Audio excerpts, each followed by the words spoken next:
Cuando leemos los evangelios gnósticos, todos empiezan con lo mismo, todos dicen lo mismo, ya sea que leamos el evangelio de Tomás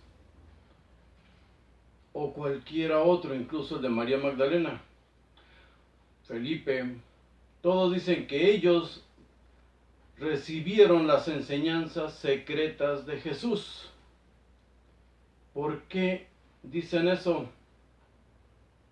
Porque en la Biblia muy claramente nos especifica todo lo que está escrito en las Biblias, en la Biblia, es por parábolas. Lo que está escrito es lo que Jesús predicó, enseñó a todos. A todos, no conocimientos secretos. Por eso muchos se vanaglorian de que tienen los conocimientos secretos. ¿Cuáles? El secreto lo vamos a descubrir aquí. Porque todos ellos eran hombres de guerra. Todos ellos eran hombres de guerra. Vivían y dependían de sus circunstancias, de su época.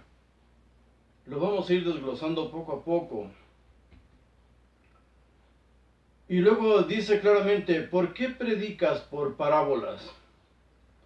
A ustedes les está permitido conocer el reino de los cielos. Vamos a entender claramente qué es eso del reino de los cielos para ellos, no para los cristianos que andan hoy soñando con irse al cielo.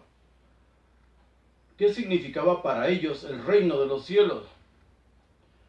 A ustedes les es permitido conocer el reino de los cielos, pero a los demás, por parábolas,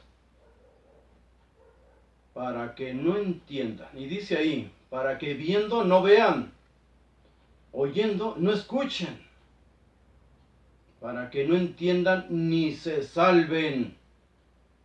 Esto no era para miles de años después, esto es que él buscaba entre esa gente a quienes iba a elegir, pero ¿para qué los iba a elegir? Para que viendo no vean y oyendo no escuchen. ¿Qué tenían en común todos los mesías? Todos los mesías judíos. No prendí el aire porque resulta muy molesto el ruido, pero aquí hace un calor infernal de más de 40 grados. Esta ciudad es terrible. El calor, el virus, la guerra contra las drogas, que mata más que el virus, aquí ha matado mucho más. Y sigue, ya tiene 2 sexenios y medio y sigue todo exactamente igual. Bueno, pero vamos con otro guerrero, con estos guerreros judíos. ¿Qué tenían en común todos los mesías, incluyendo a Jesús? ¿Qué tenían en común con él? Todos eran hombres, no dioses, no semidioses. Los judíos no esperaban un dios, o que Dios se hiciera hombre, o que Dios engendrara un hijo. Ellos esperaban un guerrero, un líder, un hombre. Todos ellos se hacían llamar profetas o magos, realizaban cualquier evento, hechizo, magia para atraer a las multitudes, para que la gente los siguiera, y algunos lograron que cientos murieran por ellos o con ellos. El último, recordemos, Simón Bar Kokhba, llevó a la destrucción y a la muerte a todo Judea y Jerusalén. Los movimientos mesiánicos es otra de las características que los hacen similares a ellos. Jesús, tentado en el desierto, ¿cuánto? 40 días. Igual que Moisés, 40 días solo. Pues bien, los movimientos mesiánicos inician en el desierto, todos ellos rememorando o pretendiendo emular a Moisés. Ya sea que hubieran estado unas horas en el sol o lo que fuera, pero sus seguidores decían que estuvo 40 días en el desierto y que recibieron el mensaje en el desierto. Otra cosa en común era la prédica o el ataque contra el templo. El templo, los sacerdotes, eran sus enemigos de todos los mesías, porque eran el gobierno. Para ellos no es la casa de Dios, sino la casa del gobierno sacerdotal saduceo, a que apoyaba a un imperio o que apoyaba a cualquier otro de los ejércitos que pasaban o gobernaban ahí. Realmente Por eso, en Hechos 17:24 y infinidad de pasajes que vienen en la Biblia, si ponemos este versículo en la Biblia paralela, lo veremos. Dice ahí, Hechos 17:24, Dios no habita en templos hechos por mano del hombre. Dios no habita en templos hechos por manos de hombres. Otra cuestión que debemos analizar nosotros, hoy día, solo los judíos ortodoxos que van ahí a pelearse con las piedras y los cristianos invocan algo que Jesús y los judíos de su tiempo odiaban y querían destruir: el templo de Jerusalén. Jesús, en Mateo 21:13 y otros muchos versículos relacionados, repite lo que aparece en Jeremías 7:11 y Isaías 56:7. Jesús repite una frase, dice: han convertido la casa de mi padre en una cueva de ladrones. En un acto de subversión, el único acto de subversión en que aparece Jesús en el templo.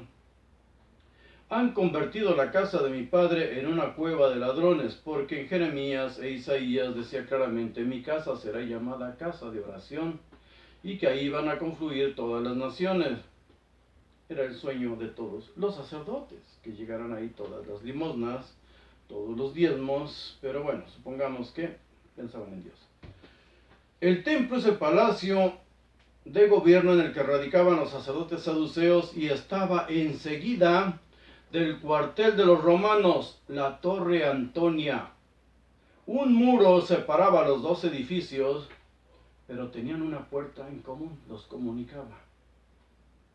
La Torre Antonia fue el primer edificio grande que construyó Herodes, un cuartel, porque a Roma no le importaba Judea, le importaban los partos, un imperio que podía enfrentarlo y lo enfrentaba. Le mató a un tercio de sus representantes, a Craso, el general Craso. Lo mataron los partos, destruyeron sus legiones. Esta Judea, Jerusalén, era la frontera. Por eso construyó Herodes primero el cuartel así enseguida. Igual que en muchas ciudades antiguas, a nosotros lo vemos en esta ciudad y otras muchas, siempre el palacio de gobierno está frente o a un lado de la catedral, de las catedrales, siempre. No sé en el de ustedes, pero en esta ciudad sí. Los soldados, el ejército, estamos hablando de hombres de armas, no de niños, no de personas ahí que están pensando tonterías. Se mataban, sí, por un ideal. Jesús era un hombre muy hombre. Recordemos que los sacerdotes eran controlados por quienes gobernaban, fueran griegos, romanos, macabeos, idumeos. Herodes, su dinastía, gobernó desde el año 39 a.C. hasta el año 100, 99, 100 después de Cristo.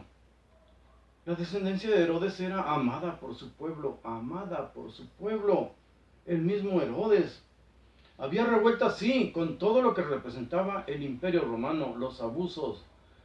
Y el Imperio Romano era abusivo, extremadamente abusivo, por el mismo temor que les tenía a los partos. Y el pueblo judío ha sido traidor desde siempre. Y lo hemos visto y lo vamos a seguir viendo en estos relatos.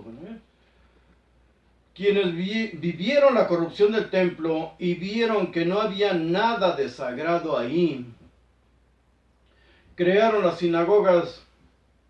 Fariseos habían servido ahí, algunos eran incluso descendientes de sacerdotes.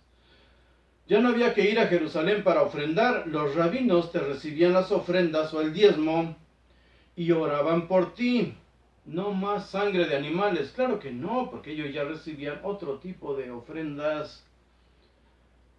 En dinero nadie se pelea, ni antes ni hoy, nunca.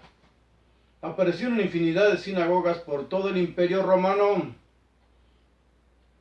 En el diezmo nunca ha habido problema, el dinero y todo tipo de bienes lo exigían y lo exigen todas las religiones y todas las sectas. El Dios de los judíos se manifestó en el desierto a Moisés y se dice ahí cara a cara. Y ahí lo esperaban los hijos de la luz, por eso los sacerdotes que fueron exterminados o desterrados, los desterrados más bien, es correcto, al desierto, se fueron al desierto esperando desde ahí buscar una revancha, un líder que llevara a la muerte, no a ellos, porque ellos no tomaban espadas. A todos los judíos se mataran y ellos pudieran regresar a ser sus sacerdotes. Vaya que si era un sueño. La lucha eterna en la Biblia del desierto contra la ciudad. Todos los mesías eran adoradores del Dios de Israel y luchaban hasta morir por implantar sus leyes. Jesús dice que el mandamiento más importante es el de Deuteronomio 6:4. Lo vemos también, él lo repite, o sus palabras supuestamente están en Marcos 12:28 y 12:32, en Mateo 10:37. El Shema Israel, escucha Israel. Jehová nuestro Dios, Jehová uno es, uno, no dice el único. En el versículo 5 de Deuteronomio 6:5 dice, y amarás a Jehová nuestro Dios con todo tu corazón, con toda tu alma y con todas tus fuerzas. Mateo 5 del 17 al 19 dice, no piensen que he venido a abolir la ley o los profetas. No he venido a abolir, sino a cumplir. Por eso muchos pastorcitos mañosos dicen, vino a cumplir, o sea, que a darla por terminada. Pues bien, el siguiente versículo. Porque ahí dice, porque de cierto les digo que hasta que pasen el cielo y la tierra, ni una jota es ni una yud. La letra hebrea es una yud. Ni una jota, ni una tilde pasará de esta ley hasta que todo se haya cumplido. Leamos sin maña, leamos sin ilusiones, leamos lo que está escrito. De manera que cualquiera que quebrante uno de estos mandamientos muy pequeños y así enseña a los hombres, muy pequeño será llamado en el reino de los cielos. Y dale con el reino de los cielos. El Shema Israel que repite Jesús es hermoso.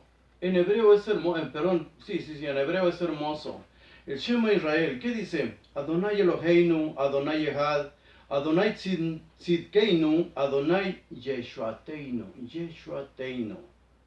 Esto es hermoso. ¿Qué está diciendo? Escucha Israel, el Señor nuestro Elohim, el Señor uno es, el Señor es nuestra justicia, el Señor es nuestro Salvador. Jesús tenía un Salvador. Él está predicando a su Salvador. Su mismo nombre es el camino de vida, Yahshua, Yahushua, Yahvé salva. Por eso la predica del cristianismo es el camino de salvación. Las diferencias entre Jesús y los demás mesías judíos.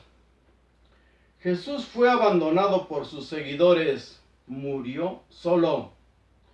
A menos que aceptemos que los ladrones crucificados junto a él, crucificados con él, eran sus seguidores. En los evangelios gnósticos aparecen sus nombres Dimas y Gestas, que fueran de su grupo o Keilah. Perdonen, pero el sudor es tremendo, el calor insoportable. En cambio, a los demás mesías judíos los siguieron por cientos, por miles o cientos de miles, hasta la muerte.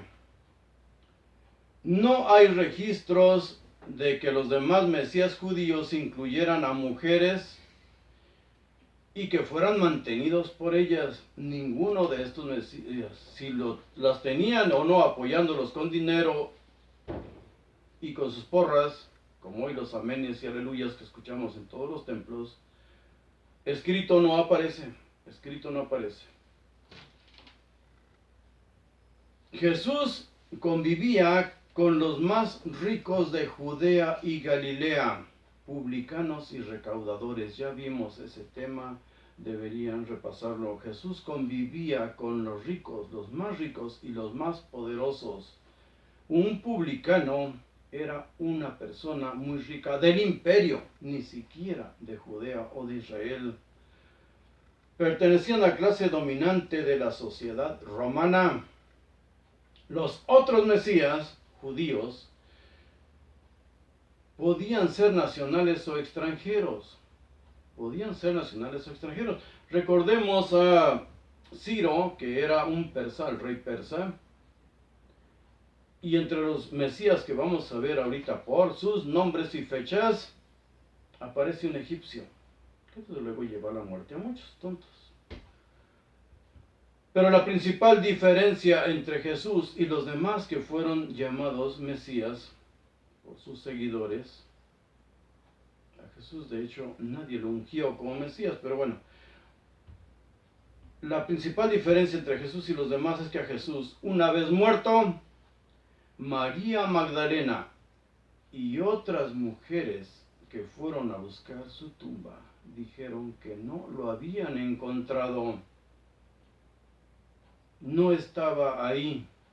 Y de ahí surge el hecho del Jesús de la fe, de que resucitó. Esa es la principal diferencia entre Jesús y los demás mesías, que de él se empezó a decir que resucitó, que volvió a la vida. Antes de entrar en estos temas teológicos profundos, vamos a ver por nombres y fechas quiénes fueron los mesías judíos. Por nombres y fechas, quiénes se levantaron en armas. Ahorita vemos la lista.